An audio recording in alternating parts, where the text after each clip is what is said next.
Hey everybody, it's Christine, and today I have got a new video for you featuring the double shot kit from the ScrapRoom. I am going to be working with the double shot kit in addition to the Flavors of the Month kit, so you're going to be seeing videos for both of those kits from here on out. So I have been wanting to play with a globe shaped cut file for a while, and since this is a travel themed collection, I thought this was the perfect chance. So I cut that out on my machine, and then I'm going to back it with vellum just to basically calm down that very busy patterned paper that I have for my base. I really liked the way it worked for a base, and I liked the color of it, but I knew I had to calm it down in order to make it work.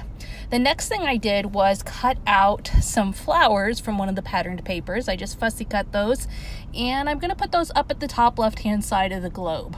Then I'm going to mat my picture. I matted it with just white cardstock, and then I'm going to tuck some peachy coral colored patterned papers underneath it, just to break up all the white and blue that we've got going on right now and add some good colorful layers. That will also bring the color of the flowers down to that side of the page as well. And I'm going to adhere all of those on, but I am going to pop that up so that it has some extra height. As you can see, the layout is already coming together, and it is a very simple layout. There's not a whole lot that's going to go on with it. Mostly that's because I've got the busy background, I've got the pretty flowers, I've got a big giant cut file, so there's not a lot of need to add more and more and more. You have to know what you're working with and be able to tell when it's time to stop adding things and leave it as it is. So the picture's going on, and you can see it's opposite of those flowers there, and so I've got a good diagonal design going at this point. I also am going to add a title. The title does not come from the kit. Now, this is pretty typical of the ScrapRoom kits. They have a lot to give you a really good base for a layout, and sometimes you can do the whole thing, including the title. Sometimes you need to add a title or a few little embellishments. In this case, I didn't need more embellishments, but I did need a title piece.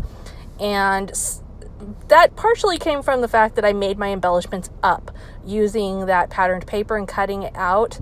That's a good way to make your supplies stretch. When you look at patterned papers and you know that you've got a limited amount of embellishments, you can definitely go to your paper pile and look at it and see if there's anything you can just cut out to make into an embellishment. Now, because I have a lot of the acrylic words from Bella Boulevard, I opted to go that route. These make fantastic titles and really stand out on the page for dimension. I am adding it on there using just some adhesive dots from Scrapbook Adhesives by 3L. Those hold it on there really well, and you can see I'm doing white on white, which is a little bit unusual for me, but it does really pop off the page still, and I think you can still read it just fine. Especially in person, it's even better. But you know, it was something I kind of debated since it was color on color, but ultimately I felt like it still worked. Finally, I'm going to use some Nuvo drops in a nice golden color and just add a few little dots, and that is it. So very simple layout, but gets the job done, tells a story of some travels, and I got to play with some things that I've wanted to play with for a while now. Thank you so much for joining me, and we will see you again next time.